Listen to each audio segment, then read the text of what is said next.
جو ماتم کی اور نوحہ خانی کی مجلس لگتی ہیں ان میں شریک ہونا یہ بھی غلط اور ناجائز۔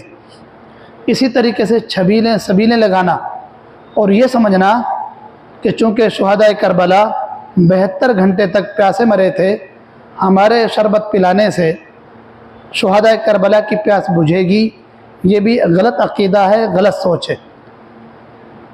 ہم جو شربت بناتے ہیں ان میں ہاتھ بھی ٹھیک سے نہیں دھلتے، گندے سندے ہمارا ہاتھ، مکھیاں اس میں مر رہی ہوتی ہیں، اس گندے شربت سے کیا شہدائے کربلا کی پیاس بجھے گی؟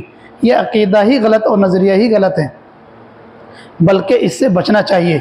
اسی طریقے سے سبیلے لگانے والوں کے لیے چندہ دینا یا ماتم اور نوحہ خانی کرنے والوں کے لیے چندہ کرنا یہ بھی گناہ پر تعاون ہے، اس سے بھی ہمیں بچنا چاہیے۔